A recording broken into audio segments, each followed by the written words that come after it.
नमस्कार, राष्ट्रपोस्ट से मैं पवन केसवानी। मौजूदा दौर में कोई युवा ये बताना नहीं चाहेगा अपने कैरियर के रूप में कि मैं राजनीति से जुड़ा हूं या उनके परिजन राजनीति में लाने से उसे परहेज करेंगे। आज राजनीति को अस्पृश्य माना जाता है, अछूत माना जाता है। मौजूदा दौर में एक ऐसी शख्सियत से हम आपको मिलाएंगे जिन्होंने 5 दशक राजनीति को जिया है। बाल्यकाल से संघ के स्वयंसेवक रहे।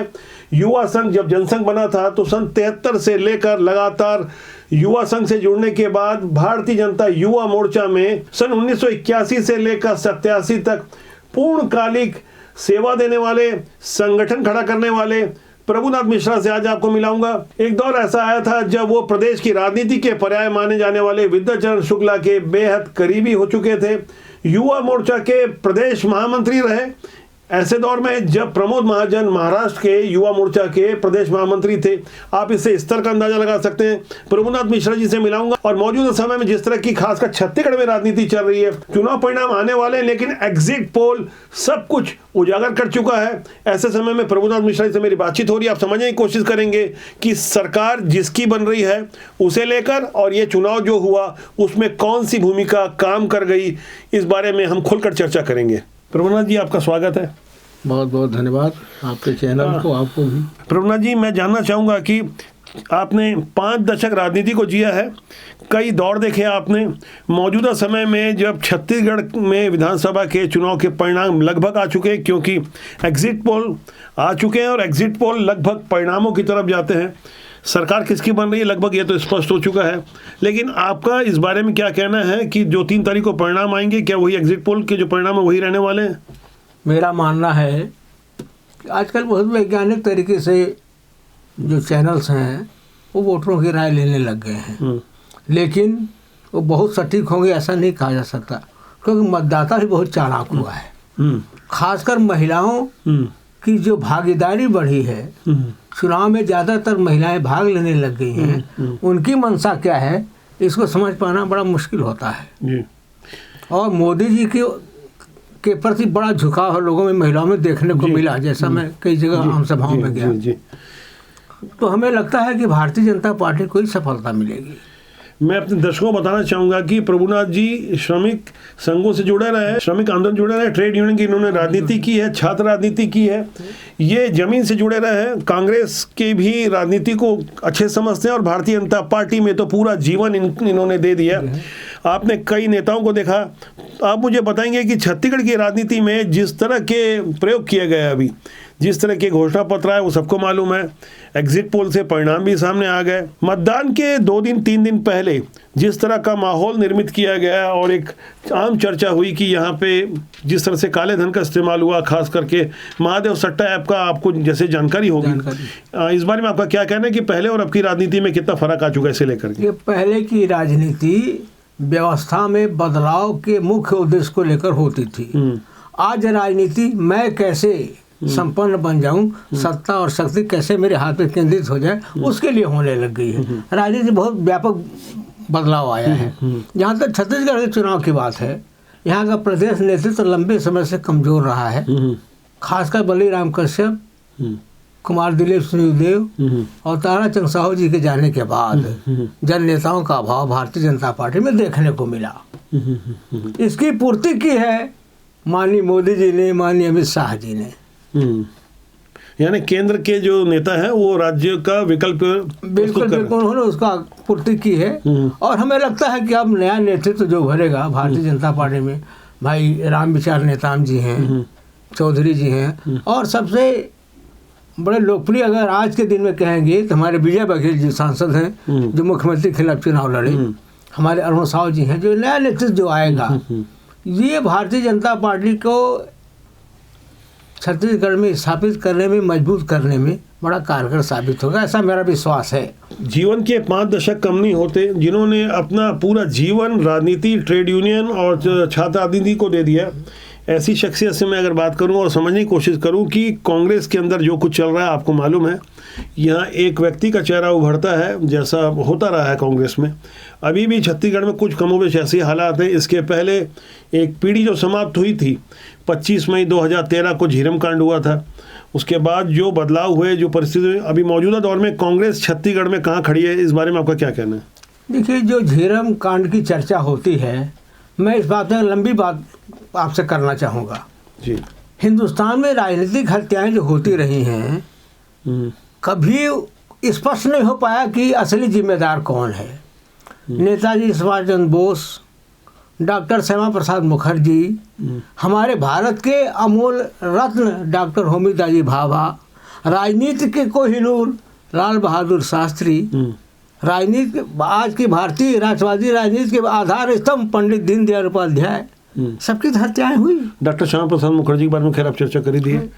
ऐसे ही झीरम कांड को आप जब जोड़ के देखते हैं तो झीरम कांड में तो एनआईए ने जांच की, अभी एसआईटी जांच करेगी, सुप्रीम कोर्ट के कुछ आदेश आ गए हैं। एक व्यक्ति जो वहाँ से उस वक्त अचानक चले गया था, वो यात्रा में शामिल थे, अजीत जोगी, जिनका नाम आता है। उसके बाद जब घटना हो रही थी तब अभी जो मौजूदा मंत्री हैं कवासी लखमा, जो वहाँ की स्थानीय बोली भाषा में नक्सलियों से बात भी की, जिन्होंने स्वीकार भी किया, हाँ, उनके बाद के कुछ और वीडियो आए। ऐसी भूमिका के बाद कांग्रेस सफल नहीं हो सकी, उन्हें सहानुभूति की लहर नहीं मिली 2013 के चुनाव में, और 2018 में सफल होती है। आप कैसे जोड़ के देख रहे हैं इस घटना को मैं वही छत्तीसगढ़ की राजनीति से कि जो राजनीतिक हत्याएं हिंदुस्तान, ये तो एक सिलसिला चल पड़ा है, और दुर्भाग्य से किसी भी मामले का कोई स्पष्ट नहीं हुआ कि इसके लिए मूल रूप से जिम्मेदार कौन है। वही स्थिति झीरम कांड में भी चल रहा है। हर आदमी अपने अपने पक्ष की बात करता है।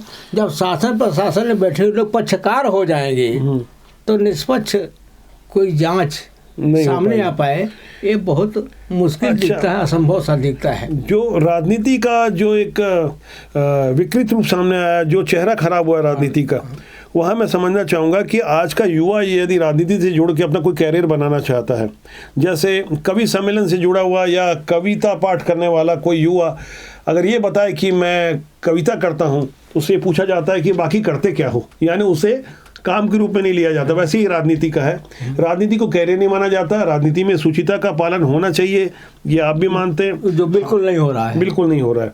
तो मौजूदा समय में आपने जो जानकारी दी, जो हम अंदर और कुछ समझना चाहते हैं कि अभी युवा कुछ आना चाहें तो कैसे आएंगे राजनीति में? देखिए, राजनीति को अगर आप शुद्धिकरण राजनीति करना चाहते हैं तो पहले समाज शास्त्रियों को आगे आना पड़ेगा। समाज शास्त्र का विषय है शुद्धिकरण। अब जब समाज का दबाव राजनीति में रहेगा तब राजनीति का शुद्धिकरण होगा। जेपी आंदोलन जब चला, समाज का दबाव था, समाज जागृत होता था। बीपी सिंह का मूवमेंट चला, तब समाज जागृत हुई। अन्ना जी का मूवमेंट चला, तब समाज जागृत हुआ। जागृत होता है फिर सो जाता है, निरंतरता उसमें बनी नहीं रहती है। इसलिए राजनीति आज पूरी तरह दूषित है। राजनीति भी आज नौजवान जो आता है या लाया जाता है, इसलिए लाया जाता है तुमको राजनीतिक संरक्षण मिलेगा, राजनीतिक ताकत मिलेगी, तुम महादेव सट्टा चलाओ या कोई भी बैंक में खाते खोल के करोड़ों लाखों की हेरा फेरी करो, या तुम कोई भी हेरा फेरी करो, तुम्हारे पास पैसे होंगे और तुमको संरक्षण मिलेगा। और इस उद्देश्य से जो नौजवान आ रहे हैं, राजनीति बराबर खराब होती जा रही है। राजनीति में शुद्धिकरण की प्रक्रिया चल ही नहीं रही है। अच्छी अच्छी संस्थाएं, अब आप देखिए भिलाई और वैशाली नगर का चुनाव देखिए, भारतीय जनता पार्टी प्रत्याशी ने वैशाली नगर में जैसे पैसे फेंके, कहाँ से पैसे आए? एक बड़ी बात आप कह रहे हैं। और किसने उसको टिकट दिया, क्यों टिकट दिया, किस आधार पर टिकट दिया, ये जांच का विषय है। मैं कहता हूँ भारत में अगर घुसपैठियों से खतरा है तो भारतीय जनता पार्टी में ऐसे घुसपैठियों से बड़ा खतरा है। हर जगह सावधान रहना पड़ेगा। कांग्रेस के प्रत्याशी ने जिस तरह चुनाव के 4-5, लेकिन जो अभी जो हमारे पास जानकारी आ रही है वो तो शायद जीत के करीब हैं और मुकाबला काफ़ी। भाई जीत हार तो ठीक होती रहती है, जनता को सब कुछ नहीं पता। लेकिन जो राजनीति करते हैं, जो राजनीति शुद्धिकरण की बात करते हैं, आचरण की बात करते हैं, चार चेहरा की बात करते हैं, उनको तो देखना चाहिए चार चेहरा क्या है। पार्टी के बैनर से कोई गलत आदमी जीत गया तो ये आपने काफ़ी गहरी बात की। हम अक्सर कहते हैं कि राजनीति बुरी नहीं होती, उसमें काम करने लोग अच्छे हैं, बुरे होते हैं। एक बात मैं जो समझना चाहूँगा कि आप ट्रेड यूनियन से जुड़े हुए हैं, यहाँ तक आम मीडिया नहीं पहुँच पाता, आम तौर पर श्रमिकों की भावनाओं को नहीं समझ पाता, उनकी बातें अखबारों तक नहीं आ पाती। ऐसे में जो आपने अपने दशकों अपना जीवन दिया है ट्रेड यूनियन के साथ और छत्तीसगढ़ की राजनीति के साथ जुड़कर आप क्या देख रहे हैं, चुनाव परिणाम किसके पक्ष में जा सकता है? एग्जिट पोल के अलावा आपका अपना क्या ओपिनियन है? आपने भी काफ़ी घूमा है, आप पूरे छत्तीसगढ़ को देख रहे हैं। चुनाव परिणाम तो मुझको ये लगता है जिस प्रकार से मोदी जी के प्रति विश्वास व्यक्त किया है महिलाओं ने और नौजवानों ने, तो बड़ा बदलाव छत्तीसगढ़ में देख रहे हैं। मतलब अंडर करंट आपका कहना है? अंडर करंट कि महिलाएं खुल के रिएक्ट नहीं करती। हाँ, 3 दिसंबर को जो परिणाम आएगा तो वहाँ पे निश्चित रूप से व्यापक परिवर्तन आप देखेंगे। परिवर्तन को क्या मैं कोई परिणाम समझ लूँ कि सरकार बन जाएगी भाजपा की? नहीं, बन सकती है, बिल्कुल हमें तो विश्वास है बनेगी भारतीय जनता पार्टी की सरकार। जी, कांग्रेस ने जो 75 का नारा दिया उसका क्या होगा? नारा पिछली बार भाजपा ने 65+ का दिया था। जी, अक्सर हम जब चर्चा करते हैं चुनाव परिणामों को लेकर, हम अनुमान लगाते हैं, तब हम कोई भविष्यवक्ता बन के नहीं बात करते, लेकिन जिस तरह के कमेंट आते हैं, लोग काफ़ी अपनी भाषा भी बोलते हैं। हम हर आलोचना का हृदय से स्वागत करते हैं। राजनीति में होना ये चाहिए कि शालीनता प्रमुख रूप से लोगों को अपनाना चाहिए और शालीनता से अलग नहीं होना चाहिए। अब मैं आगे जो चर्चा करने जा रहा हूँ, मुझे बताएंगे कि छत्तीसगढ़ में मुख्यमंत्री का चेहरा भारतीय जनता पार्टी से कौन हो सकता है? कांग्रेस का तो मालूम है, इस बारे में हम आगे चर्चा भी करेंगे। भारतीय जनता पार्टी में अगर आप 1 2 3 अगर बोलें तो आपको क्या लगता है? देखिए, जैसे आदिवासी समुदाय के प्रति जैसे हमारे प्रधानमंत्री का बड़ा झुकाव है, भारतीय जनता पार्टी ने उधर काफ़ी केंद्रीय नेतृत्व ने बहुत ध्यान दिया है। आज हमारे राष्ट्रपति, मैं भावनाओं सिद्धांतों की, मैं क्षमा चाहूँगा, मैं भावनाओं सिद्धांतों से अलग मैं व्यवहारिक बात करना चाहूँगा कि किसको प्रमोट किया जा रहा है, आपको क्या लग रहा है? आप भी काफ़ी लोगों से मिलते रहते हैं। व्यवहारिक अब किसको प्रमोट करेंगे तो केंद्रीय हाईकमान भी जानता है, लेकिन अगर आदिवासी वर्ग में नजर गई तो राम विचार नेता अच्छा जी, विजय बघेल और अरुण साव, 3 में से कोई एक मुख्यमंत्री। ओबीसी वर्ग से बाकी आगे विजय बघेल और अरुण साव, और आदिवासी वर्ग से रामविचार नेता। ठीक है। ओपी चौधरी बारे में क्या ख्याल है आपका? नहीं, वो अभी सीएम के लिए नहीं है, वो सीएम मटेरियल नहीं है, वो नहीं है। उनको अभी ट्रेनिंग की जरूरत है, प्रशिक्षण की जरूरत है, यंग हैं, लेकिन क्या करें। लेकिन केंद्रीय राजनीति जो है, खास करके मोदी और शाह के नेतृत्व वाली, वो प्रयोग करने के लिए जानी जाती है। और जिस तरह से मनोहर खट्टर जी को हरियाणा में प्रयोग किया गया और आज तक वो 9 साल से सीएम हैं, इसके अलावा कई और प्रयोग किए गए जो केंद्रीय राजनीति में थे, उन्हें प्रदेश में लाया गया। इसके पहले भी प्रयोग हुए। डॉक्टर रमन सिंह जो कि केंद्रीय मंत्री थे, प्रदेश अध्यक्ष बनाए गए। 2003 के बाद से जिस तरह से उन्होंने राजनीति में सक्रियता दिखाई छत्तीसगढ़ की राजनीति में, और आखिरकार 15 साल मुख्यमंत्री रहे।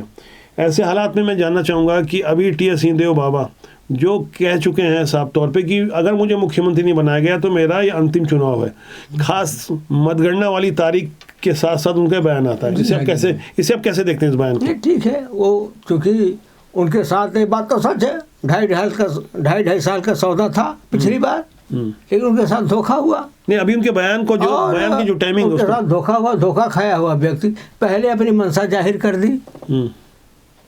उनको अवसर तो मिलना चाहिए, सीनियर मोस्ट हैं वो कांग्रेस में, लगातार जीतते आए हैं। और मुझे लगता है कि जब अति और ज़्यादा अति हो जाती है, अतिरेकपूर्ण कोई बात हो जाती है तो आदमी बगावत करता है। मुझे लगता है उन्होंने इशारा किया कि हमको बगावत के लिए मजबूर मत करो। 2 4 5 विधायक की जरूरत पड़ी, या ऐसा लगता है कि गायब रहने की जरूरत पड़ी जब बहुमत सिद्ध करने की बात आएगी? आपको ऐसी आशंका लग रही है कि ऐसा संभावना छत्तीसगढ़ में हो सकती है? तीसरा मोर्चा कहीं दिख भी रहा है आपको? तीसरा मोर्चा तो 3-4 सीट जो वो दो पार्टियां हैं, इसी में से तीसरा मोर्चा बनता है, और कांग्रेस से ही तीसरा मोर्चा बनेगा जी। यहाँ और कोई विकल्प नहीं, कांग्रेस से ही तीसरा मोर्चा बनेगा। बिल्कुल। तो कौन होगा लीड? टी.एस. सिंहदेव कर सकते हैं? कर सकते हैं। मैं तो भूपेश बघेल भी लीड कर सकते हैं। अगर इनको कहा गया तुम सीएम नहीं रहोगे तो क्या भरोसा, कांग्रेसियों कोई भरोसा नहीं। ये आपने काफी गहरी बात कही। ये आमतौर पर ऐसी चर्चा नहीं होती, क्योंकि सीएम वो शख्सियत होते हैं कि जिन पर आम जनता इनके विरुद्ध बोलने में हिचकती है। जब मैं पाटन में ग्राउंड रिपोर्टिंग कर रहा था, कई बार ऐसे मौके आए कि लोग बोलना कुछ चाहते थे और बोल भी नहीं पा रहे थे, और जो बोल रहे थे तो कुछ लोग उन्हें इशारा कर रहे थे। ऐसी तस्वीरों के साथ जब हम राजनीति को समझते हैं, जीते हैं, तो हम ये समझने की कोशिश कर रहे हैं कि आप मौजूदा समय में कितना अंतर महसूस कर रहे हैं? 5 दशक की आपने राजनीति देखी, आपका पदार्पण होता है सन 73 से, आप युवा संघ के अध्यक्ष रहे जब जनसंघ की युवा इकाई थी, और आपकी जो प्रोफाइल में देख पा रहा था 73-74 में आप जेपी आंदोलन से जुड़े, उसके बाद 12 जून 1975 इलाहाबाद हाई कोर्ट का फैसला आता है, उसके बाद बाबू भाई पटेल की सरकार उसी दिन गिरती है और लोक मोर्चा की सरकार गुजरात में बनती है। तो अब उसके बाद इमरजेंसी जब आ गई लगभग 2 हफ्ते बाद, हाँ 12 दिन के बाद आ गई, तो उसके बाद आपकी सक्रियता शुरू होती है। आप लगातार जुड़े रहे, जब 80 में भारतीय जनता पार्टी बनती है उसके बाद लगातार आप पूर्णकालिक सदस्य के रूप में, पदाधिकारी के रूप में काम करते रहे। हाँ, जी तो हाँ। तब से लेकर आज तक मैं ये समझने की कोशिश कर रहा हूँ कि कितना अंतर महसूस कर रहे हैं। अंतर काफ़ी आ गया है।